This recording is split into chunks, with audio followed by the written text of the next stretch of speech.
भाई ने सवाल पूछा, मेरा मैदा ख़राब है। मेरे मोहतरम भाइयों, मैदे ख़राब हो तो ज़िंदगी में कभी मैदे की दवाई नहीं खानी। ज़िंदगी में कभी मैदे की दवाई। सबसे पहले मैं आपको आसान हल बताता हूँ। मैदा ख़राब हो जाए तो इसके लिए कोई दवाई चाहिए ही नहीं। क्या चाहिए इसके लिए? मेरे मोहतरम भाइयों, मैदा ख़राब है तो सबसे पहले मैदे को धो। सबसे पहले मैदे को करना चाहिए, वॉश करना चाहिए। देखो, हमने सारी ज़िंदगी सुना खाना खाने से पहले हाथ धोने चाहिए। खाना खाने से पहले, अच्छा कभी ये भी सुना खाना खाने से पहले मैदा धोना चाहिए? सुना कभी? पता है क्यों नहीं सुना? क्योंकि हमने कभी इस्लाम को इतनी डेप्थ में पढ़ा ही नहीं। नबी सल्लल्लाहु अलैहि वसल्लम ने फरमाया, इंसान जितने बर्तनों को भरता है उसमें सबसे बुरा बर्तन उसका पेट। इंसान जितने बर्तनों को भरता है उसमें सबसे बुरा क्या है? पेट। अच्छा, एक बंदे का पेट ख़राब है, ख़राब पेट है, तो उसको पहले सही करना चाहिए कि उसमें खाना डालना चाहिए? तो पेट तो पहले ही ख़राब है और आप ऊपर से फिर खाना डाल रहे हो। तो उसको सही करने के लिए खाना खाने से कम से कम आधा घंटा पहले पानी पियो, ताकि वो सारी जो पेट में गंदगी है वो उसको साफ़ कर दे। और किसी भी चीज़ को साफ़ करने के लिए हमने क्या रखा हुआ है? पानी। पानी है ना, तो खाने से पहले क्या करना चाहिए? पानी पीना चाहिए। तो खाने से कम आधा घंटा पहले पानी पियो। अच्छा, जब आप खाने से आधा घंटा पहले पानी पियोगे, बताओ पेट साफ होगा कि नहीं होगा? उसकी तेज़ाबियत, उसकी गंदगी, उसका कचरा मचरा कुछ ना कुछ निकलेगा कि नहीं निकलेगा? तो पहला काम ये करो। दूसरा काम, अपने दांतों को देखो। दांत कितने हैं? 32 दांत हैं और 4 तरह के दांत हैं। हकीम लुकमान फरमाया करते थे अपने बेटे को नसीहत करके, बेटा जो दांतों का काम आंतों से लेगा वो कभी भी ठीक नहीं रह सकता। जो दांतों का काम वो कभी ठीक। दांत हैं 32, 8 दांत हैं एक नोक वाले। इनका काम है खाने को काटना। तो सबसे पहले खाने को अच्छी तरह काटो, खाने को अच्छी तरह। दूसरे 8 दांत हैं, ये है 2 नोक वाले। पहले 8 दांत कितनी नोक वाले हैं? एक नोक वाले का काम है काटना, 2 नोक वाले का काम है फाड़ना। तो खाने को अच्छी तरह फाड़ो। और 8 दांत हैं 3 नोक वाले, इसका काम है खाने को चीरना। और 8 दांत हैं 4 नोक वाले, इसका काम है खाने को पीसना। तो दांतों का काम क्या हुआ? खाने को काटना, फाड़ना, चीरना, पीसना। मेरे मोहतरम भाइयों, ये कब होना था? जब खाना बार बार दांतों के नीचे आता। एक लुकमे को 32 बार चबाओ। एक लुकमे को, भाई साहब, जो बंदा एक लुकमे को 32 बार चबाएगा, बताओ उसका खाना क्या बन जाएगा? अच्छा, हमारी बदकिस्मती है, हर बंदा पता ही कहता है, हो डॉक्टर साहब हम तो खाना इतनी तेज़ी से खाते हैं। अच्छा, ज़रा कुरान से जानो, तेज़ी का काम किसका है? तेज़ी का काम किसका है? तेज़ी का काम किसका है? और खाने के वक्त हम सब कौन होते हैं? और फिर कहते पेट खराब हो गया।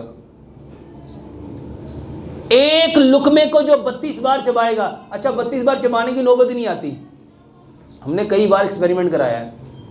हम लोगों को कहते हैं भाई साहब जिसका पेट ख़राब है, कहते हैं मुझे ज़िंदगी में कभी खाना हज़म नहीं हुआ। हम कहते हैं खाना भी लाओ, आप भी आ जाओ।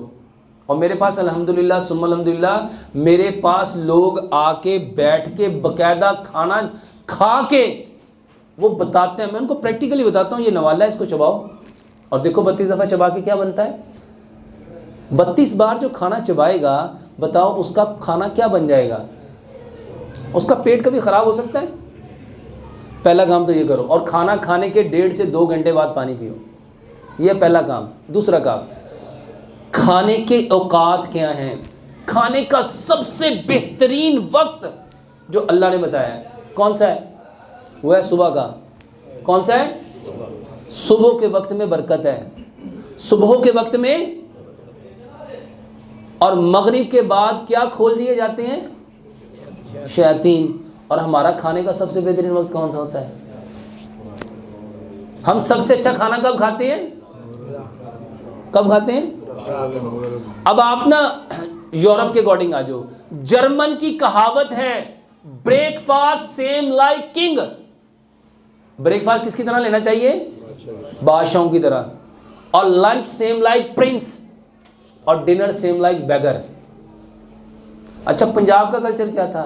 लोग सिरी पाई कब खाते थे? बॉम्ब कब खाते थे? निहारी कब खाते थे? मगज़ कब खाते थे? खाद कब खाते थे? पराठे कब खाते थे? लस्सी कब लेते थे? और मेरे मोहतरम भाइयों, मैं आपको दुनिया की सबसे जो बिल्कुल यूँ समझ लो वो खुराक जो आपको सबसे ज़्यादा बीमार करती है, वो है डबल रोटी, वो है। और माशाल्लाह यहाँ पे सारे बड़े फ़ख्र से कहते हैं हम तो स्लाइस और अंडा लेते हैं, और कितने अपने आप को एजुकेटेड समझते हैं। वो एजुकेटेड स्टूपिड हैं। अच्छा, डबल रोटी में जो पढ़े लिखे लोग हैं ना, वो जानते हैं इसमें आर्टिफिशियल बैक्टीरिया पैदा किए जाते हैं, और जब ये डबल रोटियां ख़राब हो जाती है ना, फंगस लग जाती है, उससे दूसरी चीज़ इससे पैदा की जाती है, बनाई जाती है, जिसको कहते हैं रस। जिसको क्या कहते हैं? डबल रोटी जो गल सड़ जाती है। और मैं कोई कहानी नहीं सुना रहा, वल्लाहि मैं पूरे एविडेंस के साथ बात कर रहा हूँ। अच्छा, हमारे यहाँ बड़े फ़ख्र से यहाँ नाश्ता होता है डबल रोटी अंडे का, यहाँ होता है चाय रस का। और ये सबसे बेकार चीज़ है आपके मैदे के लिए, जो मैदे को सबसे ज़्यादा नुकसान देती है। और मैं आपको हदीस से बताता हूँ, प्यारे पैगंबर जनाब मोहम्मद सल्लल्लाहु अलैहि वसल्लम ने पूरी ज़िंदगी कभी बग़ैर छने हुए आटे की कोई चीज़ खाई नहीं थी। ये जो आटा छान लेते हैं ना, नबी सल्लल्लाहु अलैहि वसल्लम ने पूरी ज़िंदगी उसके बनी हुई कोई चीज़ ही नहीं खाई। आपने हमेशा मना किया है कि जैसा है उसको लाओ, थोड़ा सा हिलाओ, जो उसके ऊपर तिनके वगैरह हैं उसको आप हवा से, उसको फूंक से उड़ा दो। ये छान के खाने वाला कॉन्सेप्ट इस्लाम में। और भाई आप छान के उसका जो फाइबर है, उसके जो चोकर है, उसकी जो सूजी है, जो मैदा है, वो तो आप निकालने की कोशिश करते हो। तो उसके जो नेचुरल इंग्रेडिएंट्स हैं, जब आप वो निकाल दोगे तो वो खाना आपको ताकत देगा, मैदे को हेल्दी करेगा, ख़राब करेगा। तो मेरे मोहतरम भाइयों, आटा पत्थर की चक्की का पिसा हुआ लो, ये लोहे की चक्कियाँ, चाइना की चक्कियाँ, स्टील की चक्कियाँ, ब्लेड की चक्कियाँ, पत्थरियों वाली चक्कियाँ, इसको साइंटिफिकली समझो। पत्थर की चक्की पे आटा यूँ पिसता है और बाकी जितनी चक्कियाँ उस पर आटा यूँ कटता है। उस मोटर का आरपीएम इतना तेज़ होता है कि वो आटे के सारे नेचुरल इंग्रेडिएंट्स को बर्न कर देता है। चोकर भी जल गया, सूजी भी जल गई, मैदा भी जल गया, फाइबर भी जल गया। बताओ पीछे बचेगा क्या? वो बचेगा ब्लड प्रेशर जो आप लोगों को है। ये जला हुआ भूस जब आप लोग खाओगे, आटा किस लिए खाना था? जले हुए भूस के लिए कि ताकत के लिए? तो यहाँ क्या मिल रहा है? यहाँ तो वजन ही मिलेगा। पत्थर की चक्की का आटा खाओ और सिर्फ 40 दिन खा के देख लो, अगर कभी कब्ज हो जाए, कभी ब्लड प्रेशर हो जाए, कभी कोलेस्ट्रॉल बढ़ जाए, कभी आपको ये बवासीर हो जाए, कोई दवाई तो नहीं बता रहा। मेरे मोहतरम भाइयों, वो आटा जो रब ने आपके लिए पैदा किया था, बदकिस्मती से आपने वो आटा ले आया जो चाइना की चक्कियों में आता है, और आप लोग इनको समझ रहे हो कि ये आपके खैर खां हैं। तो आटा पत्थर की चक्की का खाओ। 4 बातें आपको बताई। खाना खाने से आधा घंटा पहले पानी पियो, 1.5 घंटा बाद पानी पियो, और एक लुकमे को 32 बार चबाओ। सुबह का खाना पेट भर के खाओ 60%, दोपहर का खाना 30%, शाम का खाना 10%। इसके बाद आपको बताया कि आप आटा पत्थर की चक्की का लेके आओ, और अगर एक काम कर लो, सिर्फ अपना खाना मिट्टी के बर्तन में पकाओ। खाना किस में पकाना है? अच्छा, मिट्टी के बर्तन में क्यों पकाना है? मिट्टी के बर्तन में खाना पकता है, और silver, steel, non stick, Teflon, pressure cooker में खाना गलता है। कभी कॉन्सेप्ट देखा गला हुआ और पका हुआ?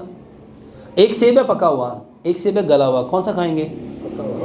अच्छा, एक शख्स सुबह भी, दोपहर भी, शाम भी गले हुए 2-2 सेब खाता है, और एक बंदा दिन में सिर्फ एक पका हुआ सेब खाता है। सेहत किसकी अच्छी होगी? अच्छा, वो तो 6 खा रहा है, वो क्या है? तो खाना कौन सा खाना चाहिए था? तो खाते कौन सा हो? अल्लाह ताला कुरान में फरमाते हैं, तुम पे जितनी बीमारियां आती हैं, मुसीबतें आती हैं, परेशानियां आती हैं, बिमा कसबत ऐदिहिम, आई दिन नास, ये तुम्हारे इंसानों के हाथों की कमाई है। जितनी बीमारियां वो इंसानों के, वो आटा कौन लेके आता है? यही हाथ लेके आते हैं। तो मेरे मोहतरम भाइयों, अच्छा बताओ मैदा ख़राब होगा? अच्छा मैंने कहानी सुनाई है कि हकीकत में मबनी बातें हैं? और एक दवाई जो मैं हर बंदे को कहता हूँ खाओ, और अल्हम्दुलिल्लाह कई लाख ने, कई करोड़ों ने शुरू कर दी। और ये वो दवाई है जिसके बारे में अल्लाह ताला ने जिब्रील अमीन को बताया, और जिब्रील अमीन ने प्यारे पैगंबर जनाब मोहम्मद सल्लल्लाहु अलैहि वसल्लम को बताया।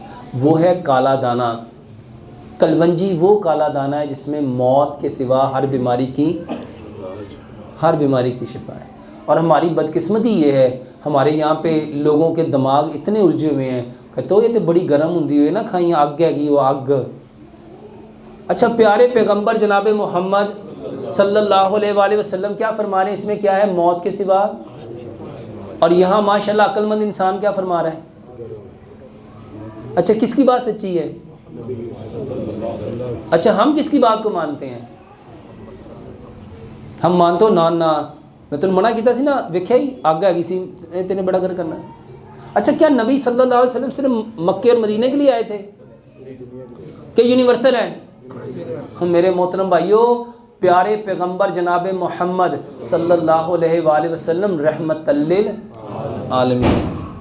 तो कलवंजी, और दूसरी चीज़ है मेथी दाना। दूसरी क्या चीज़ है? मेथी दाना लेना है, मेथरे नहीं लेने। ये कलवंजी और मेथी दाना। मेरे मोहतरम भाइयों, अल्लाह का नाम लेके ये नीयत रखो कि बताने वाले कौन है? प्यारे पैगंबर जनाबे मोहम्मद सल्लल्लाहु अलैहि वसल्लम। 100 ग्राम कलवंजी लो, 100 ग्राम मेथी दाना, दोनों को मिक्स कर लो। रात को 5 गिलास पानी लो, 3 चाय के चम्मच कलवंजी मेथी दाना डालो। मेरे मोहतरम भाइयों, जिसको शुगर है, जिसको कोलेस्ट्रॉल है, जिसको एसिडिटी है, जिसके इवन कैंसर है, कोई बीमारी है, सारे ही खाओ। कैसे? 100 ग्राम कलवंजी, 100 ग्राम मेथी दाना, 5 गिलास पानी, 3 चम्मच उसमें डाल दो। जिसको शुगर है वो गुड़ ना डाले, बाकी उसमें 3 चम्मच गुड़ मिलाए और 3 चम्मच उसमें लेमन मिलाए। उसको इतना पकाओ, इतना पकाओ, इतना पकाओ, इतना पकाओ, 5 गिलास पानी, 4 गिलास रह जाए। इसको मिट्टी के बर्तन में रख लो। अगर इसमें आपको तजाबियत ज़्यादा है, आपको कब्ज़ ज़्यादा है, आपको बवासीर ज़्यादा है, या फेस्चूला है, जिसके पेट ख़राब हैं, तो वो इसमें क्या करें? एक छोटा सा खीरा, एक छोटी सी गाजर, 2 इंच का टुकड़ा अदरक का, 2-3 टानियाँ सब्ज़ धनिया की, 2-3 टानियाँ पुदीने की, उसके अंदर डाल लें। इस पानी को सारी रात पड़ा रहने दो। 1.25 गिलास सुबह, 1.25 दोपहर, 1.25 शाम, खाने से आधा घंटा पहले अपने मैदे को इससे साफ़ करो। यकीन जानो, ये जोड़ों का दर्द, ये बवासीर, ये कब्ज़, ये गैस, ये गैंठिया, ये जिसको आप लोग कहते हो ब्लड प्रेशर, जिसको आप कहते हो कोलेस्ट्रॉल, जिसको आप लोग कहते हो कैंसर, सिर्फ 45 दिन ये पी के देख लो, फ़र्क ना पड़े तो फिर क्या ना। दूसरी चीज़ जिसके बारे में हज़रत आयशा सदीक़ा रज़ी अल्लाह तआला फरमाती हैं, हमारे यहाँ जब कोई बीमार होता था तलबीना चूल्हों पे चढ़ जाता था, तलबीना, और उस वक्त तक चूल्हे पे रहता था, या वो शख्स सेहतमंद हो जाता था या वो अल्लाह से मुलाकात कर लेता था। तलबीना किसे कहते हैं? जौ का दलिया, जौ का दलिया। मैं उसमें कुछ चीज़ें ऐड करने को कहता हूँ अपने इस इलाके के हिसाब से। आप उसको गुड़ में बनाओ, दूध में बनाओ, और अगर किसी को दूध सूट नहीं करता वो उसको पानी में बना ले, और अगर किसी को शुगर है वो उसमें गुड़ ना मिलाए, बल्कि उसके साथ ये जो चीज़ें बताने लगा हूँ, 2-3 बादाम लो, 2-3 काजू लो, 2-3 पिस्ते लो, 2-3 अखरोट लो, आधी चाय की चम्मच सौंफ, आधी चाय की चम्मच सफ़ेद तिल, आधी चाय की चम्मच चारों मगज़ डालो। इसको कूट लो।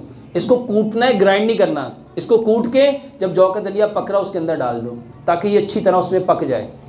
और उसके बाद कोई से सीजनल फ्रूट ले लो, जैसे केला है, जैसे सेब है, जैसे अमरूद है, जैसे चीकू है, जैसे कीवी है, और इसके साथ पपीते के 2-4 चम्मच ले लो, अनार के 2-4 चम्मच ले लो, अंगूर के 2-4 चम्मच ले लो, 2-4 खजूरें ले लो। इन सारी चीज़ों को ग्राइंड करके इसका शेक बना लो, इसकी मूसली बना लो, और जौ का दलिया जो पका है उसको चूल्हे से नीचे उतारो और ये सारे फल उसके अंदर डाल दो, इसको मिक्स कर लो। मेरे मोहतरम भाइयों, जितने लोग कहते हैं मुझे ये कमज़ोरी, ये कमज़ोरी, ये कमज़ोरी, ये कमज़ोरी, ये कमज़ोरी, सिर्फ ये तलबीना खाओ। कैसे खाना है इसको? मेरे मोहतरम भाइयों, पेट भर के नहीं खाना, क्योंकि प्यारे पैगंबर जनाब मोहम्मद सल्लल्लाहु अलैहि वसल्लम फरमाया करते थे, मोमिन एक आंत खाता है, मोमिन, और काफिर इसको कम से कम खाओ। और साइंस कहती है, बल्कि हकीम लुकमान की आपको एक बात बताता हूँ, हकीम लुकमान कहते हैं कम खाना इंसान खाता है, कम खाना, और ज़्यादा खाना इंसान को खाता है, ज़्यादा खाना। और आज बताओ खाना किसको खा रहा है? क्या इंसान खाना खा रहा है या इंसान को खाना खा रहा है? मेरे मोहतरम भाइयों, इस तलबीना के 3 हिस्से करो, सुबह दोपहर शाम, खाने के बाद इसको मीठे के तौर पे लो, बेहतरीन इलाज है। यहाँ कोई भाई सवाल पूछना चाहे?